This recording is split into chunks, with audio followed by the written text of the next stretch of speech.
This is CHSR 97.9 FM here in Fredericton, New Brunswick, Canada. This is Python's Paradise, your film and music show, and this is your host, Greg Gilbert, aka the Python Hyena. And folks, I have someone on the phone that got a couple movies coming out in the near future, and she's done some modeling, and she is going to, well, she's new to me, so she'll be possibly new to a lot of you, but hopefully we'll be seeing a lot more of her. I welcome Amanda Henn to the show. How do you do, Amanda? I'm great, Greg. Thank you for this opportunity. No problem. I'm just thrilled about it. Oh, good. I'm glad. The headshot on the phone icon that Steve Joyner sent me. I like that big wide rim hat. You got some class and some style. You do. Well, I've been modeling for about 40 years, so it's just one of those things I'm just used to doing. I started years ago in Atlanta, Georgia. You can tell with this accent that Sure. I grew up in the South. And it was just started by happenstance at a department store. And then it just got bigger, and I got agents, and, away I went. Oh, fantastic. And I'm still doing it. Oh, that's fantastic. Well, you were just telling me before I started recording that you've been doing a lot of flying today. I've never been outside New Brunswick here in Canada, so of course with the latest about the airlines and the news, I'm a little nervous about flying. What's it like? Well, trust me, I fly it probably once a week, and I flew United today. Okay. And, nobody hit me. Okay. But I always have a really good flight. I've never had any trouble, and it's about how you treat other people. And I see flight attendants mistreated all the time. Okay. And I go with, I don't care if it's the person that cleans my room to the CEO of a company. I treat everybody the same, and because I do that, I always have good results everywhere I go. And I try to be extra kind to them because I know they're stressed, and they have they're understaffed just like every place else. But it was a good trip. I've been flying all day from Nashville, Tennessee, coming out to Los Angeles today. It's funny. I just did an interview from Tennessee this afternoon. Oh, great. Yeah, I interviewed one of the band members from the Blues Brothers. Oh, sure. Yeah, love that film, and you of course did your flight, and well, like I said, I've never flown before, but you're used to it. But you'd mentioned you ran into some snowy weather. I did. It was snowing like the devil in Denver, Colorado. I couldn't believe it. Okay. I was thinking winter was over. I'm hoping it's over. know. We got hit with a bad one in mid-February. It was so like one of the worst ones I can remember. I get outside in the morning and the snow was up to the door locks on my car. Oh, my Lord. This year, we didn't have much winter at all. I live in Indiana. Okay. And it was not cold this year at all. I mean, we may have had an inch of snow twice. Okay. And that was it. Wow. And New York didn't have any snow. I go to New York a lot, and I do a lot of modeling there. And it was cold at times, but not snowy or anything. Well, it was definitely cold here. Do you know where I'm located here in New Brunswick, Canada? I know people. I do. I used to go to Maine a lot. Okay. Yeah, so I know the area. Okay. I don't get a whole lot of guests that know the area. But And I love Prince Edward's Island. okay, now you're in my area. Like, okay, Yeah, Prince Edward Island. We yeah, used to go there every summer when I was young. We used to have a little thing called Rainbow Valley, and I don't yeah. know if they got that now or not. But We called it PEI. Let's go PEI, to that's PEI. what we call it too. And then when I get to Maine, they go, "You can't get that from here." Wow. Okay, you know exactly where I am. Awesome. I do. I Uh, love that area. well, that's great. Yeah, we. Except don't get in the water even in the summertime because it's like 40 degrees. Yeah. That's the closest I ever come to walking on water. I jumped in the Bay of Fundy and I jumped right back out. Okay. Wow. Okay, you've surveyed our area. Nice. We don't get I too many have. people that I've interviewed that know where we are here. I've had a few, but nobody ever talks about New Brunswick, even on television, not in movies. Nobody seems to know. They know where Toronto and Montreal and Ontario and Vancouver is, but when it comes to us up here in the Atlantic But Canada, see, I think that's the best part of Canada. oh really? Oh, yeah, I love it up there. I mean, it's just so beautiful. I love the rocky coastline, and it's just one of my favorite places to come. Oh, gee. Well, boy, I'm glad I took this interview. See, you didn't think this little Southern girl was going to know anything about New Brunswick. Actually, most people that I have on here, I'll ask if they know where I am. And so far, I don't think anybody from the UK I've interviewed knows where I am. And Um, that's strange. yeah. But I always say to them, probably our closest celebrities are the Trailer Park Boys. Are you familiar with them? I am familiar with You got to get on that show. them. Class those boys up. Hey, I'm from the South. There's a lot of trailer park boys. Wow. Yeah. But Yeah. no, well, I've lived here all my life. I don't think I've ever been outside New Brunswick. I have been to PEI, though. I've definitely been there. In fact, I interviewed a filmmaker from there last November. And yeah, Well, my favorite show of all times is Anne of Green Gables. oh, there you go. So, you can't, I would watch it over and over. It's just the whole area, it has that idyllic look to it. And, it just warms my heart every time I see it.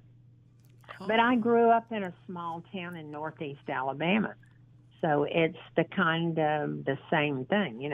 I never dreamed that I would be doing what I'm doing Okay. in a million years.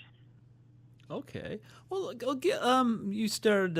You mentioned grew up in Alabama. Give us a little more of your background. Well, I grew up in northeast Alabama in a town about 2,500 people. We were the only Jewish family, and I don't know if you know much about the South, but they call it the Bible Belt. Okay. So it's a lot of really religious Southern Baptists, and they didn't know what to make of the Jewish family. Well, I'm Christian, but I'm not what you call a Bible thumper. But Yeah, I read from my Bible, and I was baptized, and I believe in sure. God. I do have an issue with these people that push it a little too much. I find they really make the faith look bad, and Well, yeah. I think any religion that, I'm very active in my religion. I've been on the board of my temple. I've been treasurer of the temple, and I just think that you can take anything to an extreme. Yep. And everybody should have the right to believe whatever they want to believe. If you don't want to believe anything, that's okay. Yeah. But when I was growing up, it was during segregation, like when Martin Luther King was, marching and trying to get equal rights for African Americans in the South. Mm-hmm. And a lot of my family marched with Martin Luther King. My grandfather marched with him over the bridge in Selma, Alabama. Okay. So, and my great-grandparents' temple in Gadsden, Alabama, was the only Jewish synagogue ever bombed during Shabbat. Okay. Now, the temple in Atlanta was bombed, but it was bombed when services were not going on. So, we were considered in that era just a step above African Americans, and we always fought for equal rights for everybody, and we still do it till this day. Okay. And I'm proud of that part of my family that really stood up for what they believed in. I mean, my family came from Poland, and they worked very, very hard. They had businesses in my hometown, and they gave me a wonderful life, and I'm so appreciative to have seen what it takes to make it as an immigrant. And I think about it today, how in this country it's really getting ugly at times. Yeah. Yep. And I think about how my family struggled to come to get out of persecution in a country, and they left everything they knew. They didn't speak the language, and how difficult it must have been. And that the only thing they brought with them were the pieces of jewelry and coins that they could sew in the hems of garments, and that's how they lived when they got here. They did have cousins that lived, and they sponsored them to come, but they had to still make a way when they got here. And I'm very, I always think about poor people that come from a country that struggle to just make a living. And I think about poor people that, have been here for years and they're struggling. And it just seems like the poor people are getting more poor, and the middle class is disappearing. And we just have a billionaire class now, and that's about it in poor people. Yeah, that's what it seems. Yeah. It's scary. It is scary. Yeah, I can relate to that. I shouldn't be political, though, on your show. Oh, you know what? You wouldn't be the first, But I just have a heart for anybody that's being persecuted. Yes, absolutely. Now, you mentioned that you modeled when you were really young. So, how is it you come to be part of? You mentioned something about a department store. Yeah, it was Rich's department store in Atlanta, Georgia. Okay. I was in the store one day, and a lady came up to me that worked there, and she says, "Would you like to be a model in the store for us?" And I thought, "Are you crazy?" But I said, "Sure, it'd be fun." But I never, that was not anything I ever thought about. But I was tall and I was thin, so I would fit in the clothes. and my first question was, am I going to get paid, and am I going to get some clothes for free? Yeah. Was it one or the And other or both? it was both. Oh, It was wow. both. It was good. So, I did Rich's department store, which is now Macy's. If y'all have Macy's up there. Yes, we do. Yeah, they're everywhere.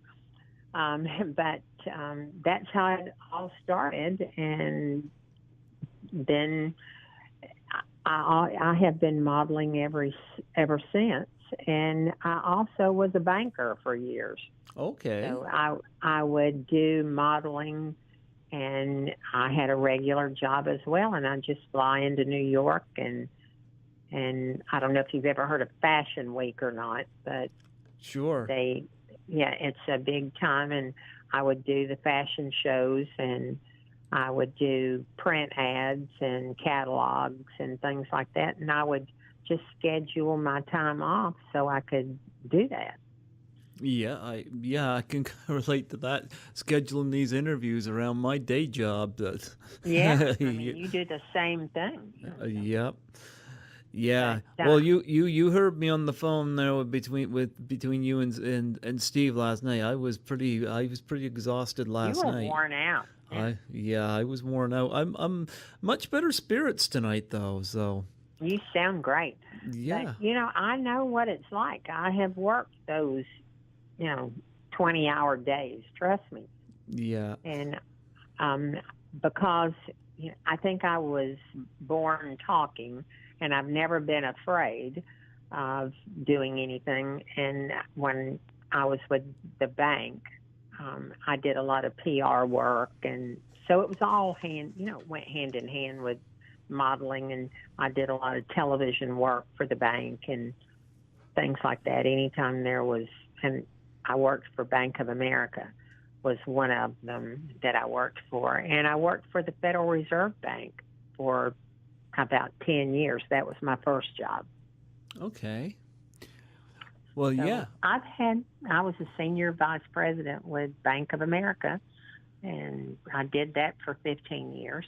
Okay. So I've done banking, I've done modeling, and now I am acting. Yes, we got to talk about that. You said you were in some commercials. What were the commercials?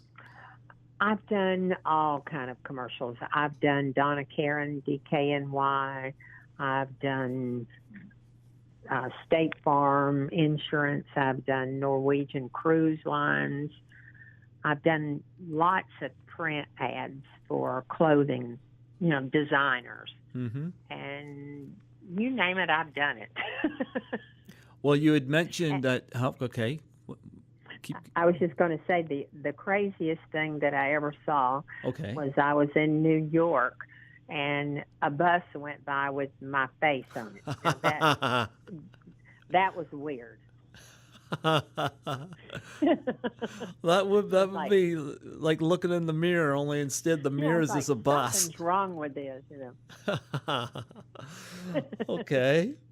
Well, But the good thing about modeling is that you get the benefit of, one of my mentors always told me that you can't be a good model without being a good actor, because it's all about your eyes and your facial expressions. Okay. And that's really what acting is about. I've done things where you didn't speak a word, but you had to get the message across with your facial expressions. Okay. And that's how I really learned to do it. And one of my agents now is, and I work with him a lot in Louisville, Kentucky. I have an agent in Louisville, Kentucky. Jeepers, you mentioned Louisville, Kentucky, and the first thing I think of is James B. Cornette. Oh, yeah. The wrestling manager, the tennis racket. Absolutely. He mentions that all the time. and don't forget, next weekend is the Kentucky Derby. Is he going to be there for that? Probably. Have you met him?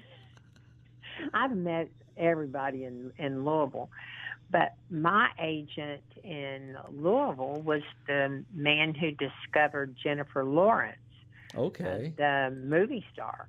And she's from Louisville, and he discovered her when she was 11 years old.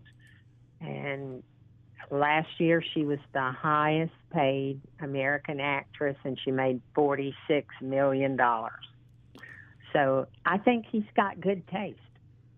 Yeah, well, a lot of young talent right now are coming up and winning awards. Like Jennifer Lawrence won Best Actress Academy Award. for Silver Linings Playbook, and this year, of course, Emma Stone won for La La Land. A lot of Oh, you, and I love Emma Stone. I do too. I have major crush on Emma Stone ever since her first movie. I loved her in The Help. That was my favorite movie because I could so identify with it, growing up in the South. And I don't know if you saw the movie or not, I but actually did not see that one, and we you, had it here you for a have while. you have to see it.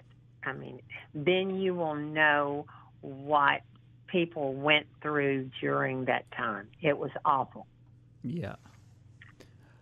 Well, And okay. but Emma Stone is fabulous, and um,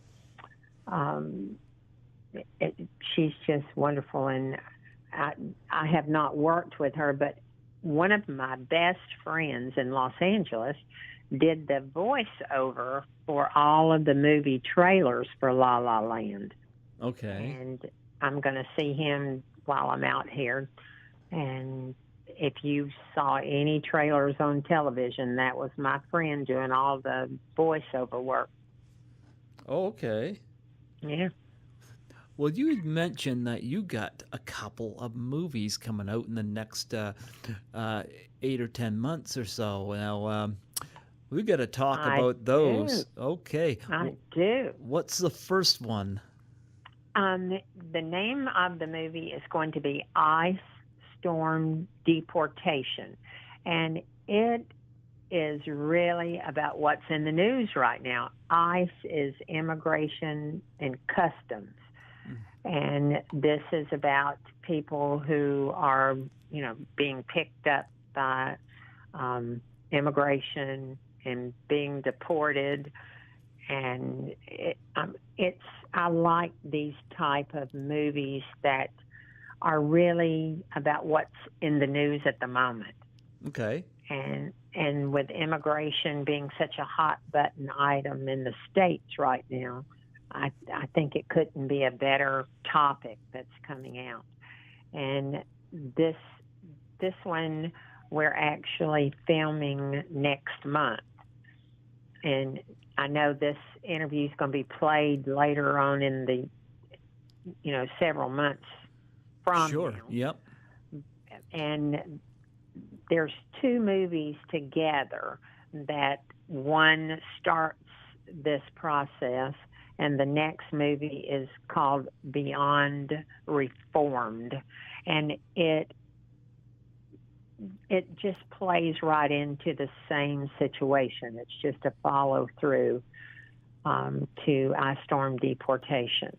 And this is being filmed in Baltimore, Maryland. Okay. And there's a wonderful production company up there that I've been working with, and I'm really excited about it. And there's even a possibility that this is going to turn into a television show. So I'm excited. I think it could really be great. Because a lot of the Law and Order shows that are on in the States, they always use up-to-date material that's in the news. And I think it's really important for producers to really play those angles that people can understand whether they're on one side of the issue or the other one. I think it's really important for all of us to step back and really think about it. And also, when you actually see the families that are involved in it, maybe you could have some empathy for them, even if you're against immigration. when you see how families can be torn apart by it. Sure. And that's important to me. Who are the directors of these two films? I really am not. I'm not able to give that information out at the moment because the press releases have not been done yet. Okay. I can tell you the names of them and give you some ideas what it's about, but the press releases are going to be coming out in the next couple of weeks, and they want to. It's a really well-known director that has done work for HBO and a lot of the cable stations in the States and even one of the major networks. So when that press release comes out, I will give you that information and you can share it. But they asked me not to tonight. Okay. And I told them that I would abide by that, but they just want to make it so when it comes out, it'll be kind of a big spill. Okay.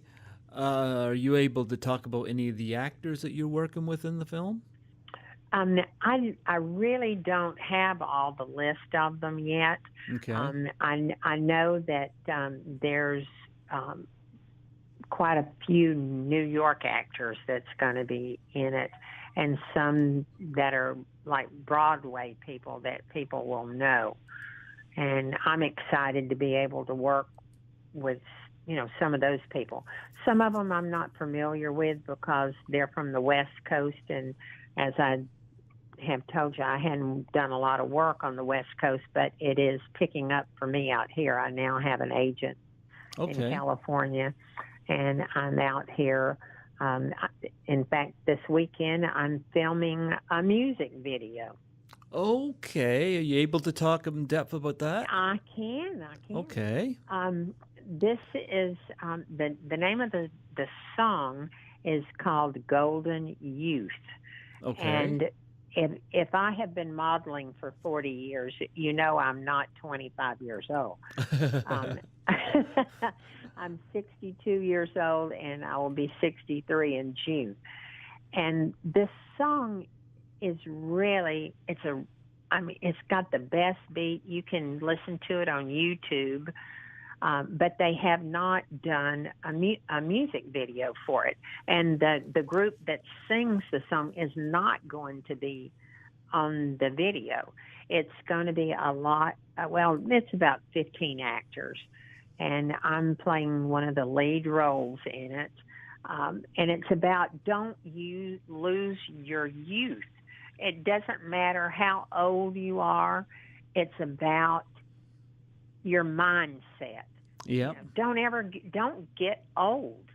And, that's what I really want to, that's my mission in life now, is to encourage people to don't stop and don't give up your dreams, and have new dreams. Don't just retire and sit and wait to die. I have known too many people that just throw their lives away.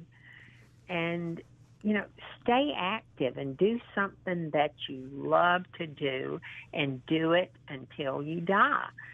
And, I will share this with you. I have an MS. I have other health issues, but I don't ever let it bother me nor stop me. And in fact, I'm busier now than I was when I was 40. Okay. And that's what I really want to do the rest of my life, is encourage people that think they have nothing to live for to give it a thought and look for something you really love. Everybody knows something they really, really love to do, whether it's cooking, doing what you're doing, taking care of, I have taken care of 5 elderly relatives, and that's what I've done for the past 15 years. And, I have one aunt left, but it was something that I was passionate about. I didn't want to see them mistreated or put in a nursing home. I wanted to make sure that I took care of them. And I have time now that I can devote more to my craft. And, but truly, that's what I want to do, is encourage people. And my motto in life, I have two of them. It's not what you make, it's what you share. And it's not what you do, it's who you are.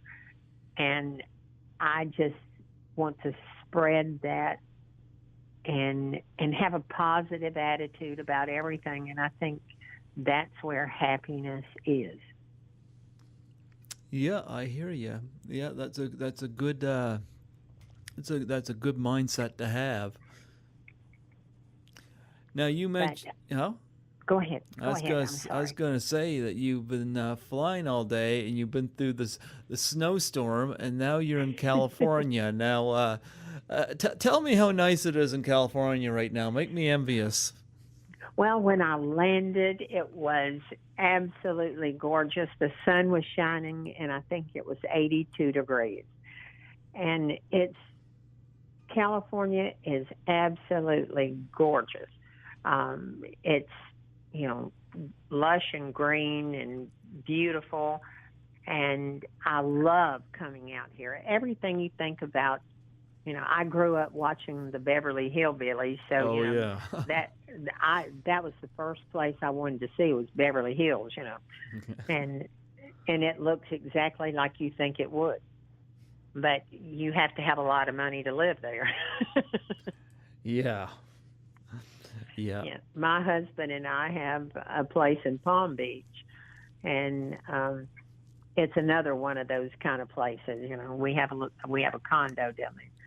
But it's our president he goes a lot, and the traffic is so bad. I haven't been all year long because I didn't want to get stuck in the traffic. I've heard about that. Yeah, he goes down there and plays golf. Is it? He's been, I think, 9 times since he's been in office, and I mean, it just ties up traffic. In fact, our condo is about 3 miles from Mar-a-Lago, his club, and we're on the south end of the island, and so is Mar-a-Lago. And South Ocean Boulevard is that street it's on, and it's closed going into downtown Palm Beach, where Worth Avenue, and all the really ritzy shops and everything are, like, Rodeo Drive in Beverly Hills. But it's just a nightmare when he's there. The traffic is terrible. But the worst weekend, he was there and Bill Clinton was there at the same time, so you had double Secret Service. Oh, gee. Yeah, I heard about that. I'm trying to think where it was. I don't know. It was the Howard Stern show or what, or where Probably. it was. Yeah, that could have been he it. and Howard were really good friends. Yeah, I don't know what's going on with that anymore. I know that, and Howard's been pretty straightforward and honest. Like, he'd have not Bill Clinton, Donald Trump come on, and Donald Trump would. He liked hearing Donald Trump rate the women, I guess, He did, and he was really well, but, if you know that radio show, it's a shock value kind of radio show. Yeah. Which are really popular. And, Donald Trump used to be a regular on there, and, he liked the shock value too, so. Well, here's what I think happened. Howard, I'm a Howard Stern fan, but I'm going to say this. He had admitted to Donald Trump that he's probably going to actually say he's going to vote for Hillary Clinton.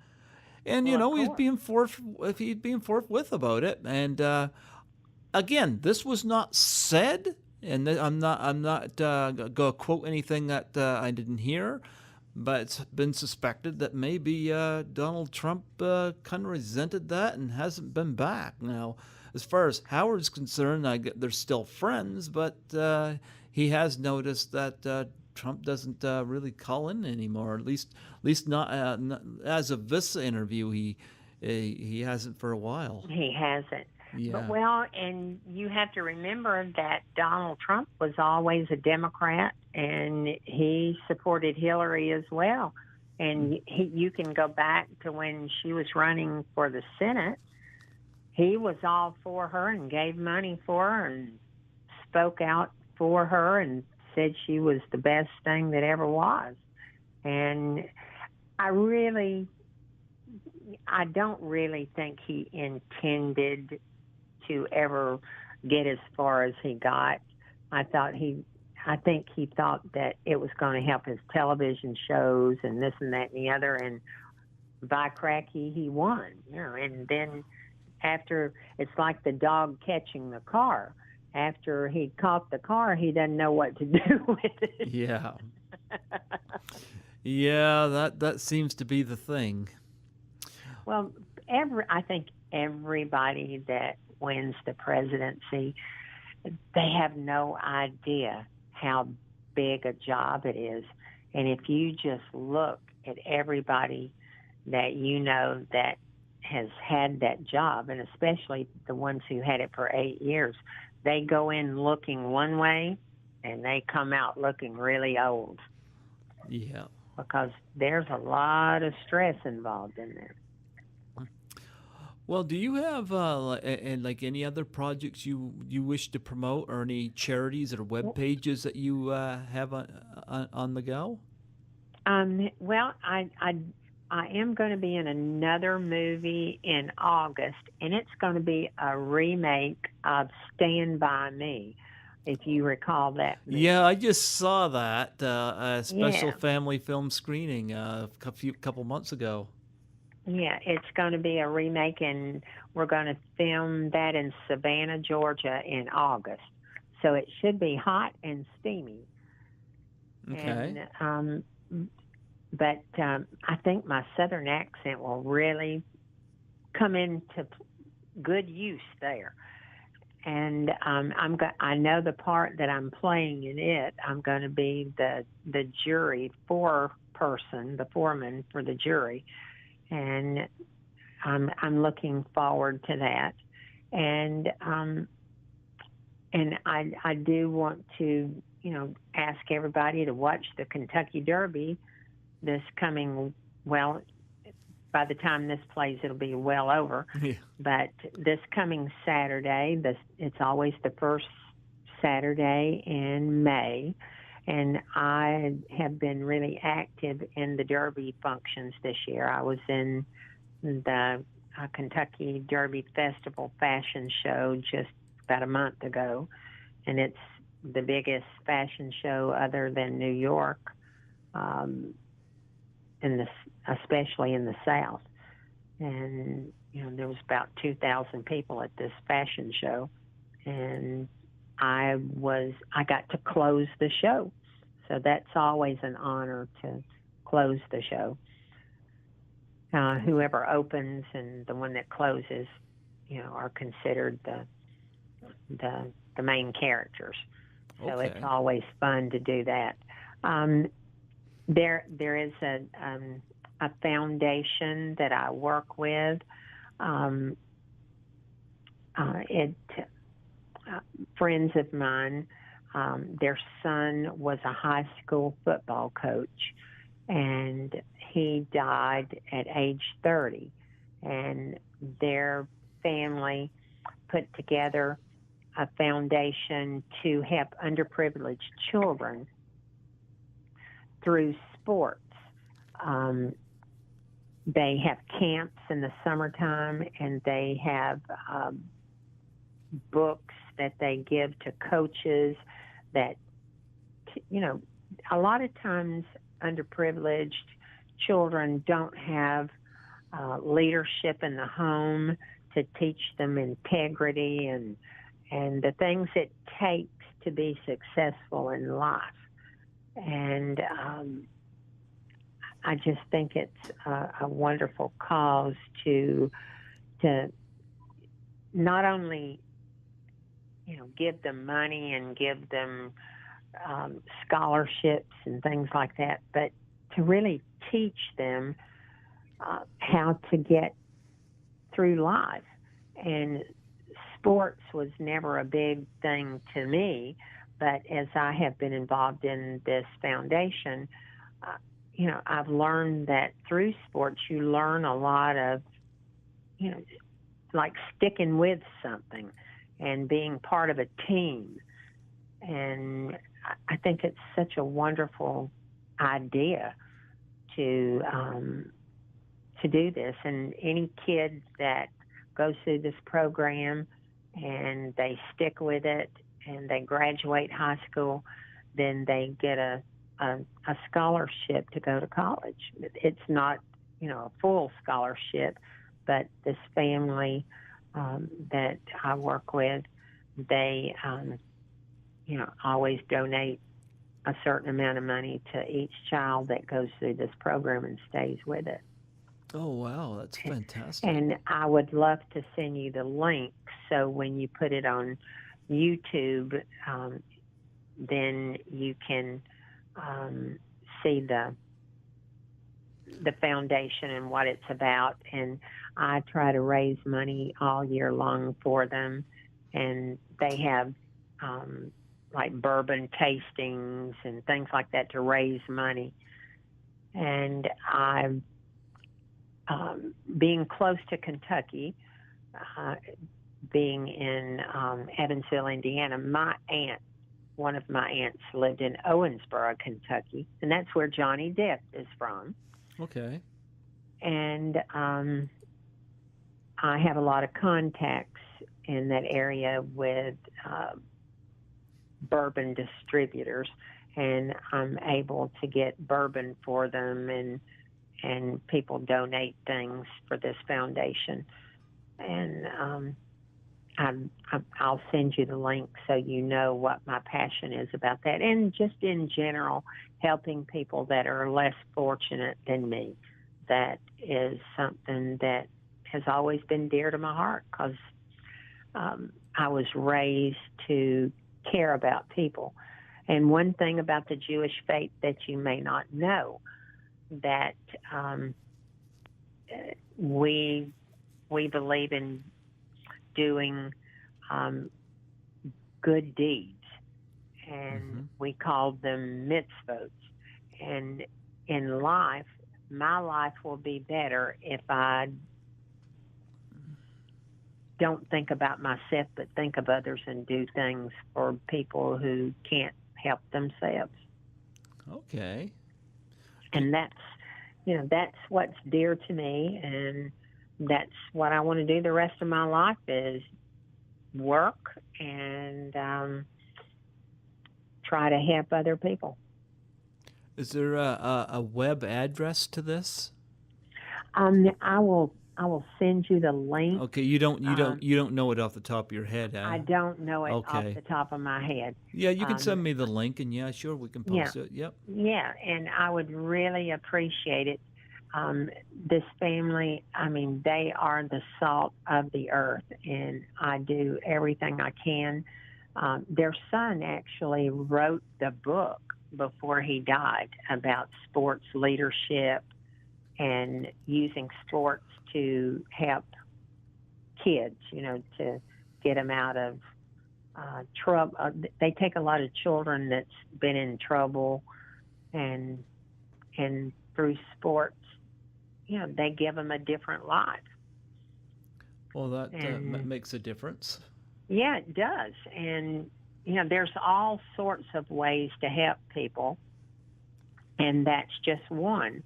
But any way that you can make a difference in a young person's life that can, get them out of a bad situation, I'm all for it.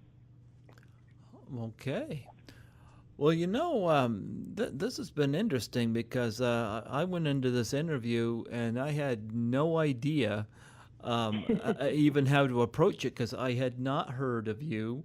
And, I just, Steve Joyner asked me if I'd do the interview.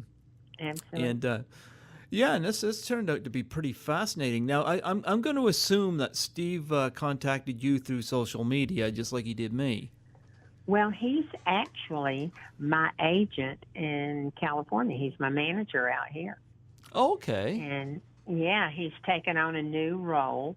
And he and I are friends. And I needed an agent out here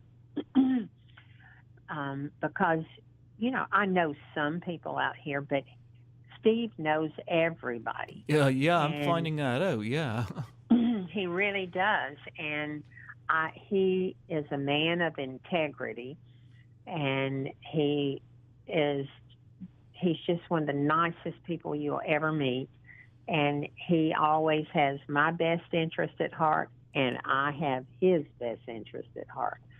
And together, we're going to be a team out here.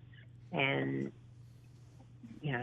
he really works hard for me, and I'm going to work hard for both of us. And it's something I love to do. I encountered. I would like to. I taped it in January, but there's a show on Bravo Network. I don't know if you've ever heard of Bravo. Oh yeah. Okay, there's a scripted show called Odd Mom Out. It's a real cute show, and I taped it in January. I'm on the 3rd episode, but the new season has not started. They're one of these TV shows that get them all completed before they ever start the season. Okay. And so I'll be in the 3rd episode whenever it starts. Perfect. Yeah, Steve, I think, encountered me through an actress I'd interviewed last year. I think it was Lisa Wilcox I interviewed from the Nightmare on Elm Street series. And next thing I know, I had a friend's request from him. And, he was connected with her. So I added him, and I just kind of would see his post. And my first interview this year, I reached out to him and had a nice little chat with him, and the amount of people that he's ushered my way has been quite phenomenal. He is absolutely fabulous, and he has so much integrity that everybody loves him, and they know that he's not out for anything other than he's just a really good friend, and he's a good man, and I trust him with my career out here. And I think that's saying a lot for somebody. Yes, it is. Well, it's been wonderful talking to you. I'm glad I took this interview on, and it's quite interesting talking to somebody that even knew where I was. And it has been such fun for me, and to get to know you, and and I love where you are, and I hope that sometime I can talk you into flying down here, and I'll show you around, and the next time I'm up there, I'll pay you a visit. Yeah, well, I'm going to tell you, I had an actress from one of the Friday the 13th movies has told me that, if I'm ever in Los Angeles, you have a place to stay. That's right. You got a place. So, and I've got I've got a place in Evansville and Palm Beach. So if you ever want to go to Palm Beach, we've got a place down there. Well, there we go. Well, I don't do much traveling, but you never know. You never know what's in the future. Yes. Don't get outside the box. That's where the fun is outside the box. Well, before we go, I was wondering if you'd do a plug for my show. Absolutely. Yeah.